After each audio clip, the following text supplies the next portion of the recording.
하나님을 통해 생명을 얻은 우리의 관점에서 하나님과 소통하고 있다라고 하는 것에 대한 만족이 우리 가운데 있어야 해요. 세상의 악한 방식을 통해서 무엇을 얻는 것에 만족하지 말라는 겁니다.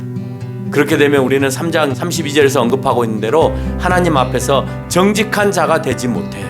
정직하지 않는 것이 하나님을 경외하지 않는 거잖아요. 소통이 되지 않으면 그 영혼과 육체는 점점 피폐해져서 죽는 거예요.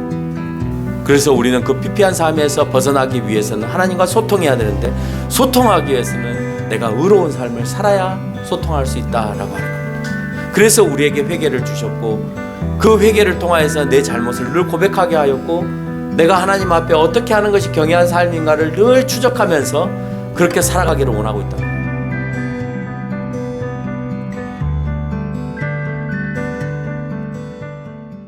본문을 통해서 여러분하고 함께 말씀을 나누는 제목은 지혜는 생명이다라고 하는 겁니다. 왜 하나님으로부터 우리가 지혜를 받아야 되는 거냐? 답은 생명입니다. 오늘 그 모든 설교의 핵심을 여러분들한테 말씀을 드렸습니다. 하나님은 지혜이시죠. 여러분 성경에 그렇게 쓰여 있죠. 하나님은 지혜예요, 아니에요? 하나님은 지혜이시죠. 지혜가 어디서부터 왔느냐라고 하면 하나님으로부터 왔다, 이렇게 말할 수 있죠. 자, 여러분이 지혜를 얻기를 원한다면 그러면 우리는 어떻게 해야 되느냐? 우리가 지혜를 얻기 위해서 여러분 어떻게 해야 되는 것이 맞느냐? 질문을 한번 던져볼게요. 어떻게 하는 게 맞는 것 같아요? 여러분이 지혜를 얻기 위해서는 하나님을 인정하면서부터 시작합니다. 왜? 지혜는 하나님이시기 때문에 그래요. 지혜가 하나님이시고 하나님으로부터 오기 때문에 하나님을 인정하지 않으면 우리에게는 지혜가 없어요. 여러분 삶의 지혜는 여러분 선배들이나 어른들한테 배우면 돼요. 진정한 지혜, 그런 삶에서 얻어지는 지혜 정도 말고 진정한 지혜, 원천적인 지혜를 얻기 위해서는, 또는 생명을 얻기 위한 지혜를 얻기 위해서는 하나님을 인정하는 데서부터 우리가 그 지혜를 얻을 수 있다. 오늘 제목이 지혜는 뭐라고 그랬어요? 생명이다. 그 생명을 얻기 위해서는 오늘 하나님을 인정하는 데서부터 온다. 하나님을 인정한다는 것은 또 무엇일까라고 우리가 고민해 볼 필요. 그럼 하나님을 인정한다? 그럼 어떻게 인정하는 거냐? 하나님 계셔. 그러면 인정하는 거냐? 우리가 고민해 볼 필요가 있겠죠. 하나님을 인정하는 것은 하나님을 경외하는 거예요. 하나님을 인정하는 것은 뭐라고요? 하나님을 경외하는 것이다. 하나님을 경외한다는 것은, 그러면 하나님을 경외한다는 건 그럼 뭐냐? 하나님을 경외한다는 건 뭐예요? 하나님을 공경하고 두려워한다는 거예요. 하나님을 경외한다는 게 뭐라고요? 하나님을 공경하고 두려워한다는 거예요. 하나님을 두려워하는 사람은 함부로 살지 못하죠. 하나님이 늘 계시다는 걸 알고 있기 때문에 함부로 살지 못해요. 그게 하나님을 인정하는 거예요. 하나님의 말씀을 경청하고 경배하고, 그게 공경하고 두려워하는 삶의 모습인 거예요. 하나님 말씀이 두렵고 하나님을 공경하는 사람에게 있어서는 하나님의 말씀을 경청하려고 하는 자세가 그 안에 내포되어져요. 근데 하나님의 말씀을 경청하는 것으로 끝나는 것이 아니라 그분을 경배하고 또 경배하는 것으로 끝나는 게 아니라 예배를 하나님 앞에 최선을 다해 드리는 것으로만 끝나는 것이 아니라 죄에서 멀어져서 의로운 삶으로 살아가는 것까지를 하나님을 경외하는 삶이라고 얘기하는 거예요. 하나님을 경외한다. 그러면 말씀에 경청해야죠. 말씀에 경청하는 것으로 끝나는 것이 아니라 내가 하나님 앞에 최선을 다해서 섬기는 거예요. 경배하는 거예요. 그것만이 하나님을 공경하고 두려워하는 것이 아니라 내 삶이 바뀌어서 의로운 삶의 행동으로 옮겨져 가야 되는 거예요. 악에서 떠나는 삶을 잠언 3장 7절로 8절에서, 자, 우리가 의로운 삶을 살아야 되니까 악에서 멀어져야 되잖아요. 악에서 멀어진다라고 할 때 오늘 잠언 3장 7절로 8절에서 그렇게 표현해요. 스스로 지혜롭게 여기지 마라. 여호와를 경외하며 악을 떠나야 된다라고 표현을 하고 있어요. 여호와를 경외한 사람은 어디서 떠나야 되냐? 악에서 떠나야 돼요. 이것이 내 몸의 양약이고 육체적 생명을 위해서 너희에게 비어있는 그 창고에 많은 소산물들이 채워지게 하는 것이다 라고 표현합니다. 여러분, 그게 육체적 생명을 얻는 것으로 표현하는 거예요.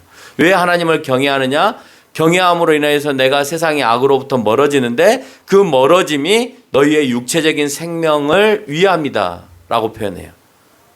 우리가 내 곳간의 창고를 채우기 위해서 때로는 악한 생각과 악한 마음을 먹을 수 있어요. 근데 궁극적으로는 그것이 창고를 비우게 하는 거예요. 그래서 그 창고를 채우기 위해서는 너희가 그 악에서부터 떠나 있어야 된다라고 표현하고 있는 거예요. 순간적으로는 악한 행동을 하면 뭐가 잘 되는 것 같고 수익도 있는 것 같죠. 근데 궁극적으로는요, 그게 다 패망의 길로 가는 거예요. 그것만 기억해도 내가 아예 첫 발을 거기에다가 두지 않아요. 두는 순간 그게 멸망으로 간다라고 성경은 우리에게 누누이 설명하고 있기 때문에 그래요.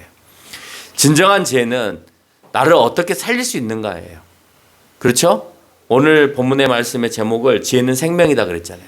아무리 탁월한 지혜를 가지고 있어도, 아무리 엄청난 지혜를 가지고 있고 우주 발사체를 만들고 우주선을 만들고 우주를 간다 하더라도, 아니면 전기자동차를 만들고 우리가 만들 수 없는 로봇을 만든다 하더라도 그거보다 더 지혜로운 것을 찾아내라 그러면 우리의 생명을 살리는 거예요.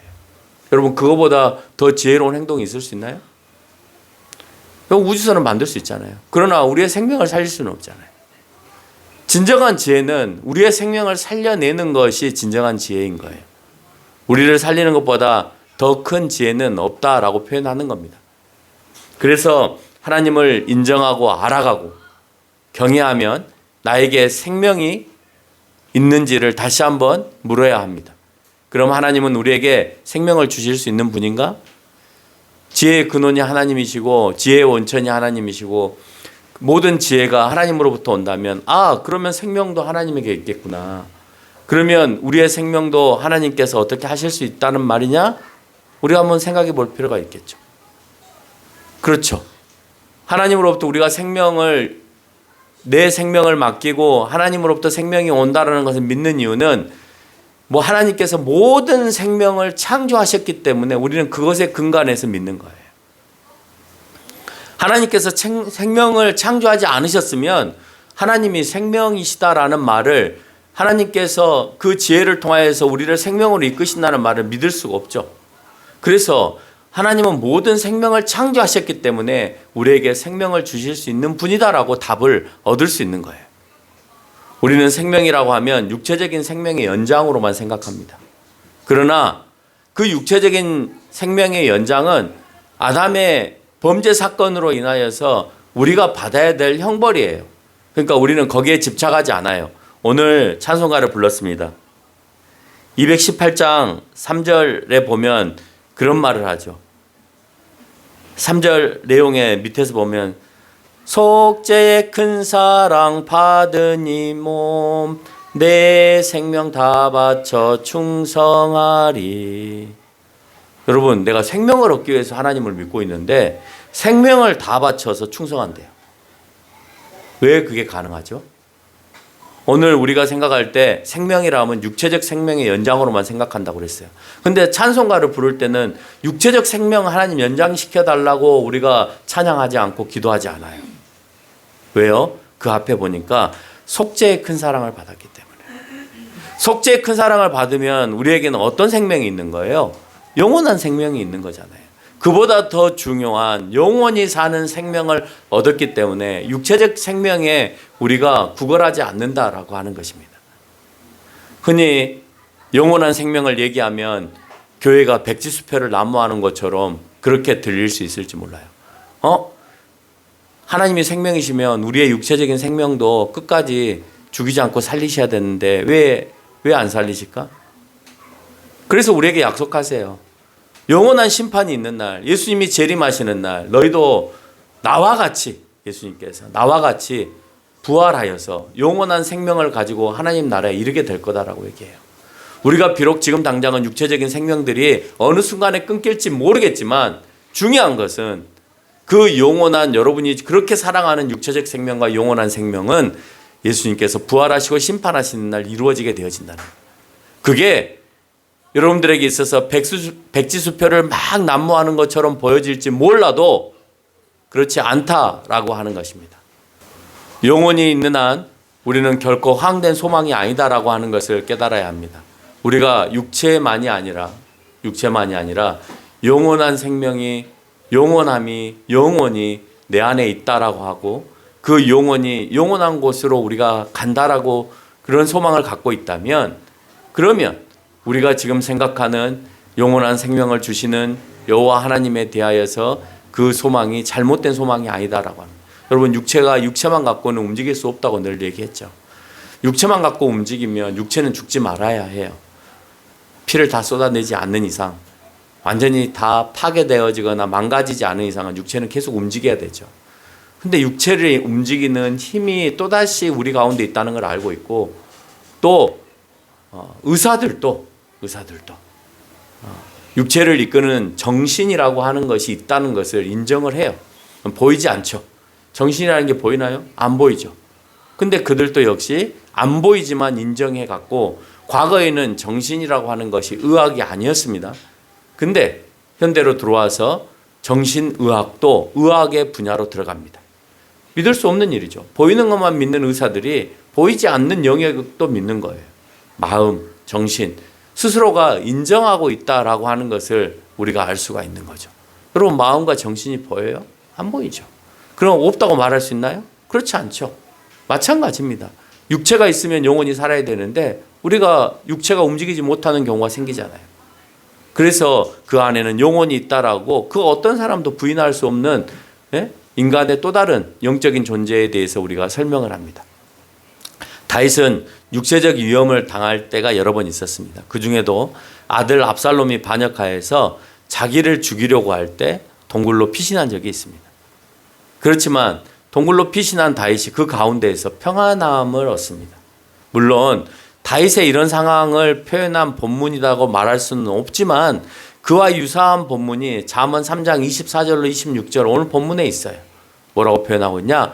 내가 누울 때 두려워하지 아니하였고 쫓겨다니고 있는 자신의 신세를 향하여서 나는 두려워하지 않는다. 내가 누운즉 내 잠이 달리로다. 여러분 쫓겨다니는데 잠이 달 수 있나요? 불안하죠. 너는 갑작스러운 두려움도 악인에게 닥치는 멸망도 두려워하지 말라. 여러분 얼마든지 악인들을 통하여서 내가 두려울 수 있어요. 악인들을 통해서 내가 얼마든지 두려울 수 있죠. 근데 두려워하지 말래요. 대저 여호와는 너가 의지할 이시다 라고 표현하면서 내 발을 지켜 걸리지 않게 하시겠다. 여러분 육체적인 생명도 보호하신다라는 말씀을 하고 있어요. 때로는 필요하면 내가 지금 당장 죽지 않고 하나님께서 내 생명을 5년, 10년 연장시킬 수 있는 거예요. 근데 그걸 내가 믿지 못하면 그 이 땅에서의 육체적인 생명마저도 그렇게 연장되어질 수 없음을 설명하게 되어집니다. 이 내용을 누가 썼는지 우리가 명확하게 알 수 없어요. 이게 다윗이 썼는지 아니면 후대 사람이 썼는지는 알 수 없지만 오늘 다윗이 쫓겨다니는 그 상황을 잘 묘사한 본문이라고 우리가 표현할 수 있죠. 내가 악인으로부터 멸망을 당하여서 죽을 위기에 놓였어도 내가 평안하게 잠이 들 수 있는 것은 여호와께 내가 의지하기 때문이다라고 표현을 하는 거예요. 여호와를 내가 인정하는 거예요. 여호와를 내가 경외하는 거예요.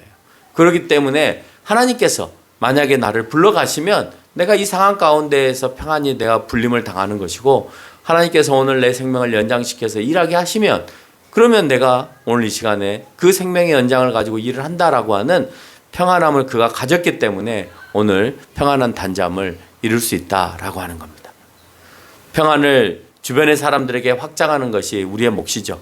여러분 이 사실을 주변 사람들에게 우리가 알려야 되잖아요. 그렇죠. 이게 지혜예요. 잠언이 하는 일은 이것을 알리는 거예요. 나만 갖고 있는 것이 지혜인 것이 아니라 이 지혜를 다른 사람에게 전달하라고 하는 의미에서 잠언이 만들어진 거예요. 중요한 것은 첫 번째로 이 사실을 우리가 알리는 것이 가장 중요하죠. 둘째는 3장 27절에서 언급하고 있는 대로 상대의 평안을 위해서 선을 베풀기를 아끼지 말아라라고 표현하고 있습니다. 우리가 생명을 위해서 내가 하나님을 경외하는 것 이거 당연히 알려야 됩니다. 그래 네가 하나님을 인정하고 하나님을 경외하고 하나님을 통해서 생명을 얻었어? 그러면 네 삶 속에서 그 모습들이 보여야 되잖아 라는 거예요. 자, 그 보이는 모습 가운데 하나가 상대가 평안을 위해서 살아가고 있을 때 내가 선을 베풀기를 아끼지 말아라 라고 표현을 하는 겁니다. 상대에 대한 우리의 선행은 그들에게 평안으로 연결되어지기 때문에 그래요. 선행을 행함으로 인해서 그가 오늘 평안하지 못한 부분들이 메꿔지기 때문에 평안으로 갈 수 있는 거예요. 하나님께서 우리에게 주시는 건 평안이잖아요. 여러분, 생명을 얻었다라고 하는 순간 내가 평안을 얻는 거예요. 아까 내가 편히 잠을 잔다라고 하는 표현이 내가 두려움이 없어졌기 때문에 평안함을 얻는 거예요. 두려움과 공포는 늘 있죠. 아들 압살롬으로부터 지금 공격을 당하고 있는데 두려움이 어떻게 없을 수 있어요. 근데 괜찮아. 난 생명을 얻었어. 라고 하는 그 의지 속에서, 하나님을 향한 의지 속에서 내가 평안을 얻는 것처럼 오늘 우리가 세상 사람들에게 줄 수 있는 것은 그들이 아직 하나님의 메시지를 알아듣지 못하니까. 여러분들도 오늘 이 시간에 앉아있지만 다 알아듣지 못하잖아요. 걸러서 듣잖아요. 필요한 것만 듣잖아요. 그러면 여러분들이 진정으로 평안을 얻는 것은 오늘 말씀을 통해서 평안을 얻어야 됨에도 불구하고 그것으로 다 평안을 못 얻으니까 누구로부터 평안을 얻냐? 주변에 있는 사람으로부터 평안을 얻는 거예요. 목사로부터 평안을 얻고 집사로부터 평안을 얻고 사모로부터 평안을 얻고 평안을 얻는 거예요. 내가 힘들면 누군가가 나를 도와주고 내 어려운 부분들을 같이 소통하면서 같이 기도해 주면서 내가 평안을 얻고 나에게 도움을 주면서 평안을 얻고 그런 것들이 누적이 되어지는 거예요. 여러분 말씀만 평안을 얻으면 사람을 보고 있을 필요가 없죠. 여러분이 집에 가서 성경만 읽어도 되잖아요. 그런데 집에서 성경을 읽음으로 인하여서 오는 평안이 없기 때문에 이곳에서 내가 말씀을 다시 한번 더 깊이 있게 알아들을 수 있는 말로 내가 다시 한번 듣기 위해서 이 시간에 나온 거고 그것도 내 귀에 다 들리지 않으니까 그러면 나는 내 평안을 주변에 있는 사람이 나를 위하여서 선을 행함으로 인해서 얻게 되어진다라고 하는 겁니다. 능력이 있으면서도 상대에게 선행을 행하지 않기 위해 자꾸 돌리는 사람이 있어요. 여러분 내가 능력이 있어요. 누군가가 나한테 와서 오늘 꿇어왔대요. 꿇어왔는데 그 꿇어온 사람을 자꾸 돌려요. 왜 돌려요? 내가 능력이 있는데. 주고 싶지 않은 마음 때문에 그렇죠. 그렇죠. 그것을 요즘 아이들이 얘기하는 것처럼 이제 뺑이치기를 하는 거죠. 돌리는 거예요. 하지 말라 할 수도 있고 내가 지금 당장 그 문제를 해결할 수도 있고 도와줄 수도 있는데 안 도와주는 거예요. 하지 말라고 하지 않는 거예요. 계속 돌리는 거예요. 나쁜 행위죠. 내가 능력이 있으면서 내려와라 라고 오늘 성경은 그렇게 얘기한다는 겁니다. 내려와라. 있는데도 불구하고 내려와라 이 말은 주기 싫다 이 말이죠. 내가 선을 행할 수 있는 능력이 있음에도 불구하고 내가 그렇게 표현하는 것은 내가 상대에게 평안을 주지 않는 거예요. 나는 오늘 너무 필요해서 이 사람에게 아쉬운 소리를 하고 있는데 이 사람은 오늘 나에게 그 소리를 듣지 않으려고 하는 노력을 하고 있다는 거죠. 오늘 그런 행위를 하지 말기를 성경은 얘기하고 있는 거예요. 또한 상대가 평안히 살고 있는데 나의 욕심과 욕망과 보기 싫음 때문에 잘못된 생각으로 그 평안을 깨뜨리는 행위도 하고 있다는 거예요. 그래서 생명을 소유한 우리가 해서는 안 되는 행위 가운데 하나가 내 욕심과 욕망과 상대에 대한 보기 싫음으로 인하여서 그 사람의 평안을 깨뜨리는 것도 해서는 안 된다. 내가 생명을 가졌기 때문에. 잠언 29장은 그것을 오늘 설명하고 있습니다. 며칠 전 어떤 유부녀가 동네 마트에 장보러 갔다가 귀가하던 중에 교회 안으로부터 엘리베이터에서 야구방망이로 폭행을 당한 그 사건이 있었습니다. 여러분 TV에서 보셨죠? 일면식도 없는 전혀 모르는 사람이 그 한 여인을 무차별적으로 야구방망이로 폭행을 했습니다. 다행히 죽지는 않았습니다. 왜냐? 살기 위해서 야구방망이를 잡았어요. 피하려고 멀리 도망가면 정말 많이 맞고 세게 맞았겠죠. 근데 때리려고 할 때는 가깝게 붙어버려야 돼요. 붙고 야구방망이를 어떻게든 잡아야 돼요. 근데 그걸 피할 거라고 멀리 도망가는 순간 더 세게 맞는 거예요. 근데 그 여자가 이러다가 죽겠다 싶어서 무조건 그 야구방망이를 잡고 손에서 안 놔둔 거예요. 그러니까 한 번은 용기가 필요하죠. 세게 날아오는 그 야구방망이 내가 손으로 잡아야 되겠다라고 하는 용기가 한 번은 필요한 거예요. 그걸 피하겠다고 하는 순간에 계속 맞기 때문에 그렇죠. 그래서 경찰이 물었습니다. 왜 그런 흉악한 범죄를 저질렀느냐라고 물었습니다. 답이 뭔지 아세요? 그 여자가 잘 살아 보여서. 그리고 나서 하는 소리가 나는 현실에 불만이 있다. 이렇게 표현을 했습니다. 현실적 불만은 상대적 박탈감에서 오는 거예요. 아, 나는 왜 저 사람보다 못 살지? 왜 나는 저 사람보다 가진 게 없지? 왜 저 사람 나를 비웃는 것 같지? 이와 같은 생각이 박탈감에서 현실적인 불만들이 나오게 되어지고 그게 이제 자기가 힘으로 표출되어지는 겁니다. 다른 말로 하면 이 사회를 이끌어가는 지도자들이 그 사람이 하는 소리가 범죄자들이 하는 소리다로 끝나버려서는 안 되는 거예요. 많은 범죄 심리자들이 난 너무 가슴 아픈 것이 많은 범죄 심리자들이 오늘 그 사건을 가지고 TV에서 계속해서 논의합니다. 그 사람을 아주 매도합니다. 잘못했죠. 여인을 무차별적으로 폭력을 휘둘렀는데 그걸 잘했다고 말하면 안 되죠. 그러나 왜 그 사람이 그럴 수밖에 없었는지에 대한 사회적인 구조를 따져서 물어야 되는 거예요. 왜 그랬을까? 그러면 국가는 뭘 해야 되고 지도자는 뭐를 해야 되는지 그 사람들을 위한 세금을 걷어서 그 사람들을 위한 정책들을 어떻게 써야 되는지 무조건 경찰들을 많이 고용해서 잡아다가 교도소를 많이 지어서 집어넣는 것만이 우리가 세금을 가지고 할 수 있는 일인지 아니면 그 사람들을 살리는 일을 해야 되는 것인지 어려운 사람은 계속해서 어려운 상황에 처해지고 있습니다. 많은 사람들이 열심히 해도 또 열심히 할 방법을 몰라서 그 상황에서 벗어나지 못하는 경우들도 있습니다. 그렇죠? 그래서 그것에 대한 불만을 품고 그런 행동들이 표출이 되는 거예요. 폭력적인 행위가 옳다는 것은 아닙니다. 정의로운 사회가 되기 위해서는 누구나 노력한 만큼 똑같은 기회와 노동의 대가가 돌아가야 하고 노력하는 그 순간 출발점이 누구나 똑같아야 된다라고 하는 겁니다. 그리고 그런 사람들이 불만을 품지 않게 노력하는 것이 지도자들이고 그 지도자들은 이런 교육을 받은 오늘 잠언과 같은 교육을 받은 그리스도인들이 해야 되는 거예요.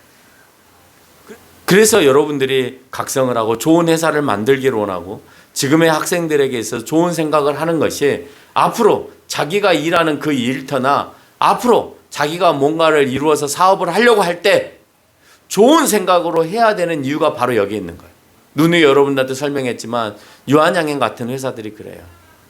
이 회사는 정말 없는 사람들을 위해서 의약을 만들어내고 저가의 약품들을 만들어내서 그것을 많은 사람들에게 보급하는 일을 해야 되겠다라고 생각을 했어요. 그러기 위해서는 이 회사가 잘 돼야 되는데 잘 되기 위해서는 세습을 해서는 안 된다. 그래서 전문 경영인들이 계속해서 바뀌어가야 된다. 최고의 경영인들로 이 회사는 이끌어져 가야 된다라고 생각을 했습니다. 그래서 세습을 하지 않았어요. 주식을 많이 갖고 있을 수는 있지만 세습을 하지 않고 전문 경영인들을 그 자리에 세워서 회사를 계속해서 튼튼하게 만들어 갔습니다. 여러분 그 결과가요. 며칠 전에 미국 FDA의 약을 승인받습니다. 폐암 치료제를 승인받아요. 그래서 전 세계에 팔 수 있는 약으로 만들어 버렸어요. 삼성 바이오로직스도 그 일을 못했어요. SK 바이오팜도 못했어요. 대기업 의약회사 바이오 회사들도 그 일을 못 해냈습니다. 조그마한 유한양행이라는 회사가 그 일을 해낸 거예요. 왜요? 좋은 약을 만들어냈잖아요. 난리가 났습니다. 좋은 생각을 하니까 좋은 약을 만들어내고 좋은 약을 만들어내니까 사람은 거기에 반응을 해서 그 회사가 난리가 나버리는 거죠. 그걸 볼 줄 알아야 된다는 거예요. 어느 회사가 어떤 생각을 가지고 하는지. 생명을 소유하고 하나님을 경외하는 사람은 사회에 대한 불만이 있다 하더라도 상대의 평안을 깨트리는 일을 하지 않습니다.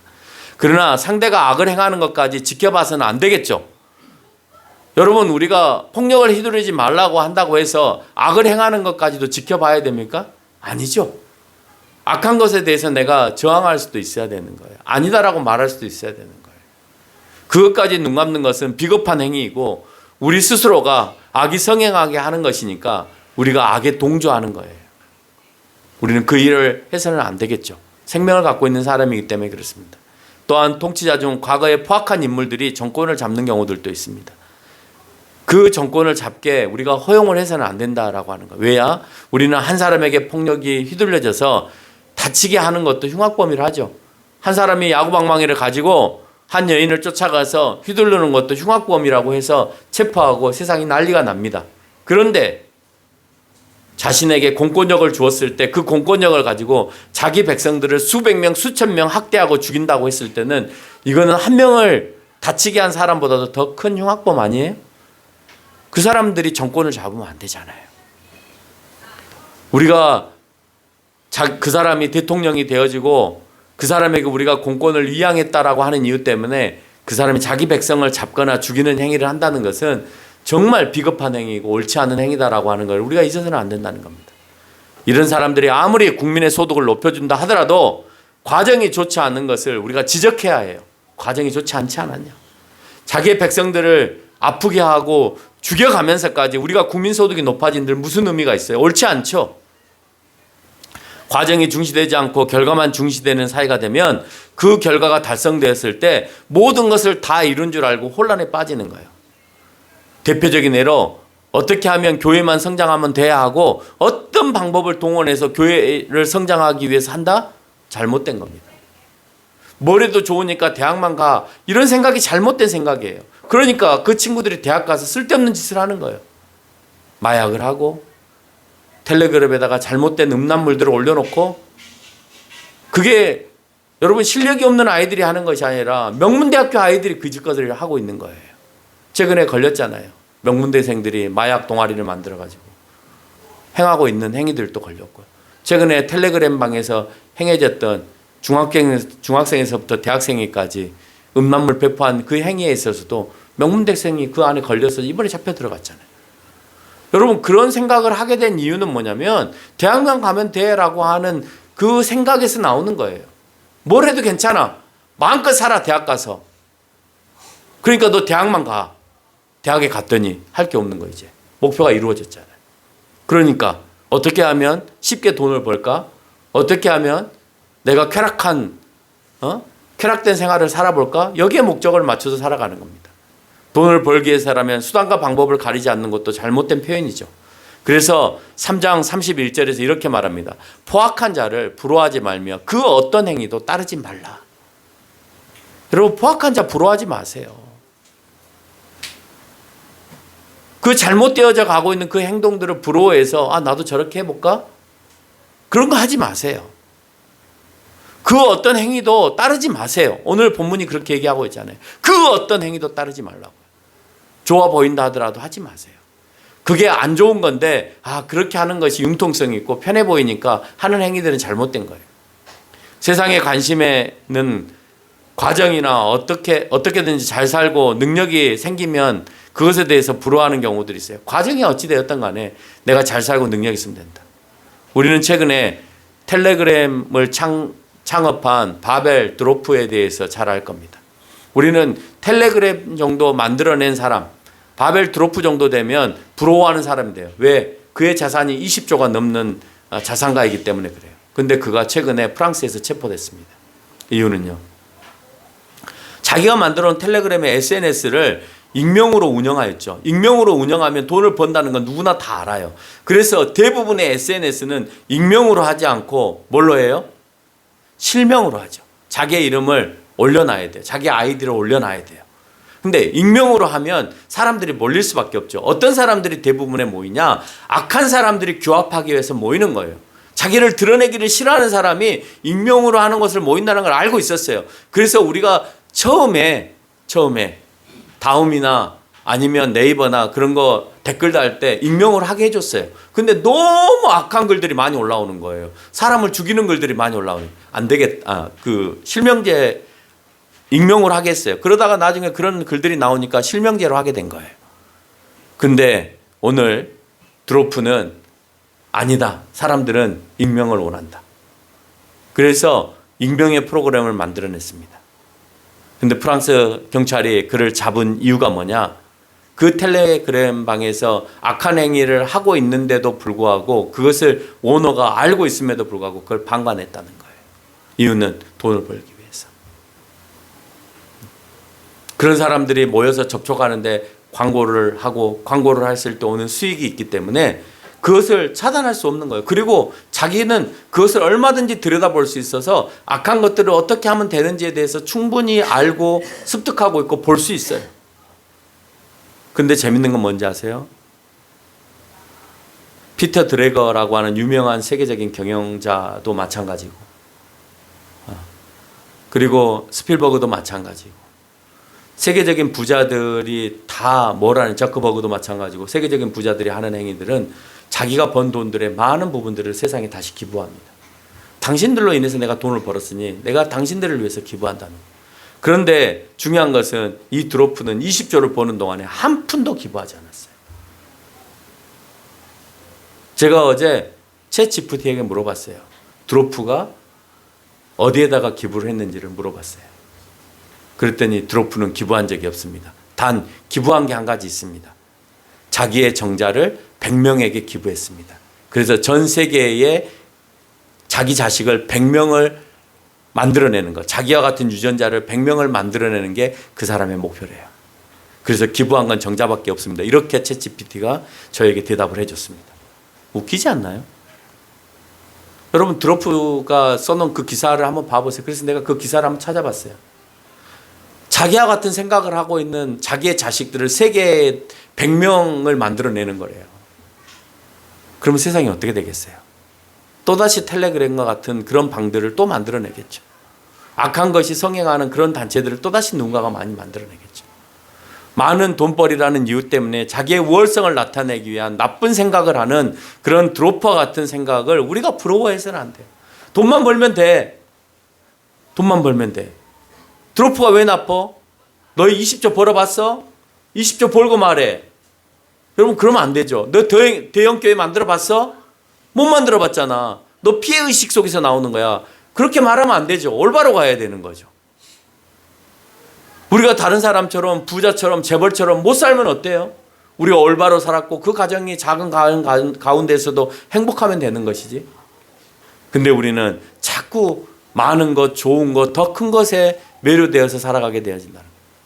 결론을 맺겠습니다.